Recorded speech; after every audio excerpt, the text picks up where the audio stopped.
अस्सलाम वालेकुम नाजरीन, मैं हूं आपका मेज़बान मुमताज़ जमाली। अपने यूट्यूब 4 न्यूज़ ऑनलाइन में आपको खुशामदीद कहते हैं। आज हम बात करेंगे मेहदी काज़मी की कम उम्र बच्ची के मुबैना अगवा केस में कि मामला आखिर कहां तक पहुंचा। चूँकि मुख्तलिफ व्हाट्सएप ग्रुप में और सोशल मीडिया के पेजेस पर हमेशा काफ़ी दोस्त ये सवाल करते हैं कि केस अब कौन से स्टेज पर है, एमएलओ पर कब हियरिंग होनी है। चूँकि एमएलओ की दरख्वास्त एक मरतबा फिर रुक गई थी जब जस्टिस सलाउद्दीन पवन ने नॉट बिफोर मी कर दिया था।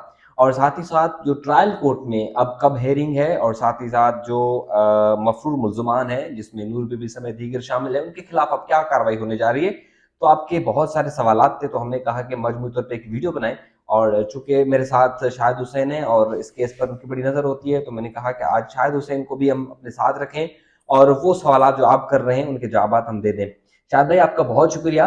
सबसे पहले तो ये बताएं कि जस्टिस सलाउद्दीन पवन साहब ने जो एमएलओ की दरख्वास्त पर नॉट बिफोर मी कर दिया था, अब वो दरख्वास्त कहाँ है, कब लगनी है, उस पर क्या होना है? नहीं, वो मामले तो निपटा दिया। एमएलओ वाला जो मामला था ना, हुँ, वो तो अब हाई कोर्ट में नहीं रहा। उन्होंने जो ट्रायल कोर्ट का एक ऑर्डर था, हुँ। उसमें तरमीम करने के बाद उसको बच्ची की जो माहिर नफ्सियात मुकर्रर किए थे, वो दोनों मुकर्रर कर दिए गए थे। अब वो उनकी रिपोर्ट ट्रायल कोर्ट में जाएगी और उस पे मामला होगा। मतलब अब एमएलओ नहीं होगा? वो जो एमएलओ जिस तरह होना चाहिए था, जिसकी एक अदालत से सज़ा की जा रही थी, अब वो एमएलओ नहीं मतलब होगा। ओसिफिकेशन वगैरह नहीं होगा, सिर्फ़ ज़हनी तौर पर कि लड़की ज़हनी जो है। कैफ़ियत जानने के लिए हाँ, और ये सारी चीज़ें। बाकी अगर 375 के तहत जो लवाज़मात थी, हुँ। अब उस हिसाब से जिस तरह अच्छा। एक वो एमएल होना चाहिए था, वो नहीं होगा।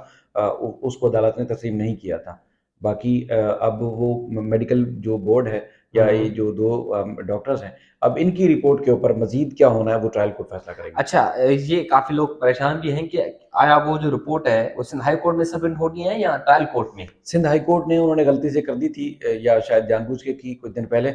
और वो सील रिपोर्ट है, चूँकि सिंध हाई कोर्ट ने तो ये दरख़्वास्त ही निपटा दी थी, हुँ। केस निपटा दिया था। तो तुक नहीं बनता था। हालाँकि सिंध हाई कोर्ट ने अपने आखिरी फैसले में ये लिखा था कि ये ट्रायल कोर्ट में ही रिपोर्ट पेश की जाएगी। हुँ। ट्रायल कोर्ट में अब तक जो है इतलात के मुताबिक नहीं है, या पेश की है या नहीं की, उसके बारे में नहीं पता चल सका। हुँ। लेकिन हाई कोर्ट में रिपोर्ट जमा कराई गई थी और वो रिपोर्ट सील है।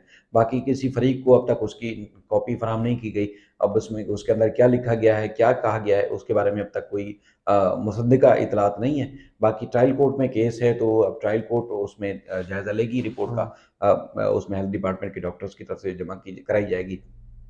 उसके बाद ही फिर वो बच्ची का फ्यूचर या बच्ची के वेलफेयर के बारे में रिपोर्ट को मद्देनज़र रखते हुए अदालत फ़ैसला करेगी कि अब उसके बारे में क्या करना है। अच्छा, शायद एक तो गार्जियन वार्ड एक्ट के तहत जो दरख्वास्त थी, वो लास्ट हियरिंग में कराची बार में यानी कि वकीला की हड़ताल थी, उसमें समाअत नहीं हो सकी।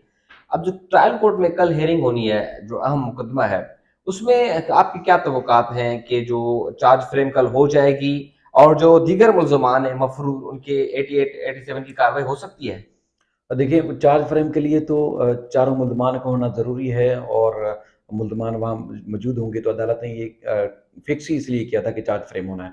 और बाकी कंसर्न ली गई थी कि मुल्ज़मान जो कि मफ़रूर हैं, उनका मुकदमा अलग करने के हवाले से मुद्दई मुकदमा के वकील से, तो उन्होंने कोई एतराज़ नहीं किया था। चूँकि मुल्ज़िम की तरफ से खुद अदालत से सदा की गई थी कि नूर बीबी और जो दीगर 6 मुल्ज़मान मफ़रूर हैं, उनके केस को अलग किया जाए, और जो अदालत पेश हो रहे हैं, सरेंडर कर चुके हैं, उनका केस जो है अलग किया जाए। तो अब ये इसलिए अदालत ने ये केस रखा था कि केस का ट्रायल जल्द मुकम्मल किया जाएगा।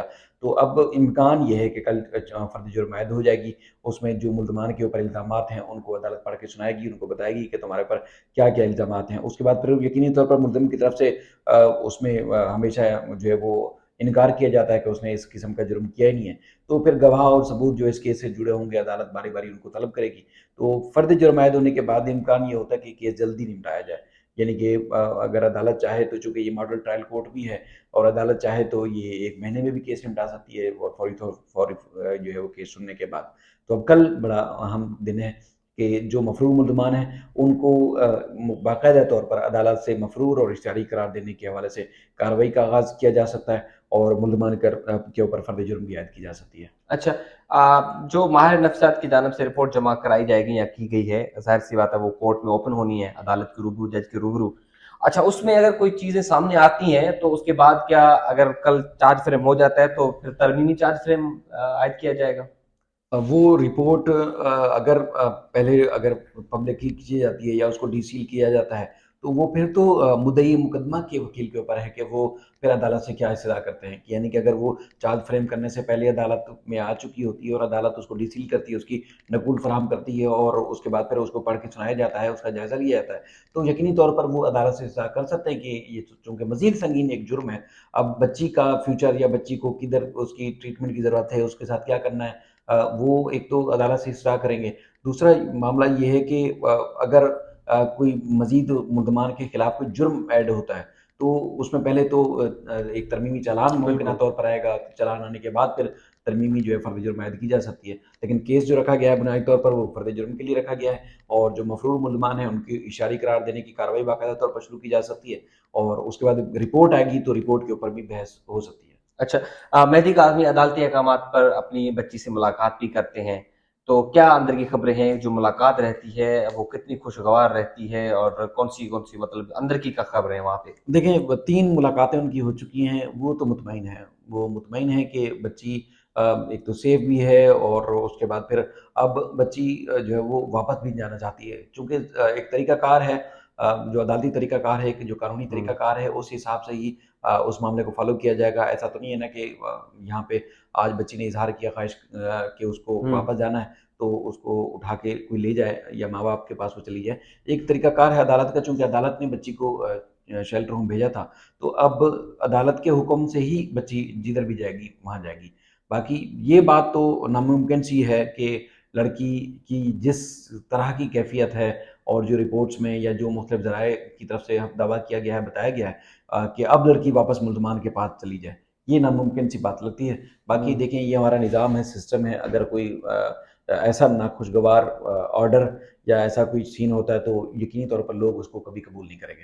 अच्छा, हमने देखा कि आरज़ू राजा केस में भी ऐसा ही हुआ, पहले लड़की चली गई, फिर शेल्टर होम में और बाद में हमने देखा कि फिर जो है वालिदैन के पास चली गई है। तो आप समझते हैं कि आरज़ू राजा केस और इस केस में काफ़ी जो है मैच-अप दिखाई दे रहा है, काफ़ी हाँ, मैच ममासलत है, बेशुमार चीज़ें लोग कह रहे हैं कि देखें जी, उसमें और उसमें ज़मीन आसमान का फ़र्क है, कि यानी कि अज़हर जो था वो उसकी जो 44 साल उम्र थी, ये तो बच्चा है और बच्चों ने शादी की है और निकाह तो हो गया। मामला ये है कि निकाह किस तरह हो गया है? हुँ, मामला एक चीज़ का कोई भी कानूनी और शरई उसके तकाज़े पूरे नहीं किए गए, तो निकाह कैसे हो गया? बिल्कुल। यानी कि किसी लिहाज से भी पूरे नहीं हुए, तो ना निकाह हुआ है। उसका मामला ये है कि वो बच्ची, उसकी उम्र भी इसी तरह 14-15 साल के करीब थी, इसी से हाई कोर्ट में आई थी और इस बच्ची के साथ भी इसी तरह का सीन है और इसको भी इसी तरह बहलाया-फुसलाया गया है और आरज़ू को भी इसी तरह 3-4 साल पहले मुल्ज़िम जो है बहला-फुसला रहा था। आरज़ू आज जो है वो एक बहुत बड़े अज़ाब से निकलने के बाद वो ज़िंदगी बेहतर तरीके से गुज़ार रही है, अपने माँ-बाप के साथ है और उम्मीद है कि अदालतों को इस बात का इदराक हो, इदारों को इस बात का इदराक हो कि अगर पीपल्स पार्टी या कोई या उनके वज़ीर अगर इन्वॉल्वमेंट करते हैं आरज़ू के केस में, कि उनको पता चलता है कि एक बहुत बड़ी कम्युनिटी एहतजाज कर रही है मासूम बच्चों को अगवा करने और ज़बरदस्ती शादी करने के ऊपर, तो उनको इस बात का भी इदराक होना चाहिए कि इसके अलावा भी और भी बेशुमार बच्चे हैं जो इस पेचीदा निज़ाम और जो गड़े गले सड़े कवानीन बनाए गए हैं, उनके अताब का शिकार हैं। अगर कोई मुलज़िम चालाकी से किसी बच्ची को फँसा के, बहला-फुसला के ले जाता है, निकाह कर लेता है, तो फिर अदालतों से उनको फ़ौरी तौर पर उस ख़ानदान को, उस लोगों को उनको रिलीफ़ नहीं मिल पाता। तो ये तो हमारे हुकूमत को सोचना चाहिए कि इस तरह के कवानीन बनाए गए हैं, उसमें अमल दरामद कौन कराएगा? मिसाल हुँ, के तौर पर अगर एक पाबंदी आयद की गई है कि इस कानून के तहत मुलज़िम जो है कभी भी मुतासरा बच्ची से नहीं मिल सकेगा, उससे नहीं उसका सामना-आमना होगा। तो यहाँ तो मुल्ज़मान की तरफ से दरख़्वास्तें दायर की गई हैं कि उससे मुलाकात कराई जाए। किस तरह, जब शरई तौर पर, कानूनी तौर पर निकाह हुआ ही नहीं है, तो फिर कैसे मुलाकात की इजाज़त दी जा सकती है? तो हैरानगी वाली बात है। अगर पहले ही फ़ुर्सत में अदालतें अगर उन कवानीन पर अमल दरामद करें और ये तो मुनासिब नहीं है वैसे, लेकिन अगर शट अप कॉल दे दें मुल्ज़िम को, हुँ, तो मुल्ज़िम की ज़रूरत नहीं होगी कि वो हौसला करके मज़ीद आगे बढ़ेगा, हुँ। बल्कि अपनी जान बचाने के लिए वो भागेगा रास्ते ढूँढेगा कि अब मुझे खुद अपना बचाव कैसे करना है। यहाँ तो आपने देखा है कि सीना चौड़ा करके आते हैं, जी हम तो कानूनी तौर पर शोहर हैं और हुँ। हमें तो बड़े राइट्स दिए गए हैं, तो लिहाज़ा हमारे ये भी राइट है कि हम जाके मुलाकात करें। एक मुल्ज़िम है जिसने जुर्म किया है, वो मुजरिम कैसे जाके किसी से मिल सकता है? उसी बच्ची से जिसका केस चल रहा है, चालान चल रहा है और उसके बाद उसके फर्द जुर्म आयद होने वाली है। चलें बहुत शुक्रिया शाहिद हुसैन, आज तफ़सीली गुफ्तगू हुई इनके साथ इस केस के बारे में। कल इस केस का आम दिन है, एडिशनल डिस्ट्रिक्ट एंड सेशन जज जो ट्रायल कोर्ट है, कल देखते हैं कि मुल्ज़मान पर चार्ज फ्रेम आयद होती है और जो मफ़रूम मुल्ज़मान हैं उनके लिए अदालत की जानिब से क्या अहकामात आते हैं।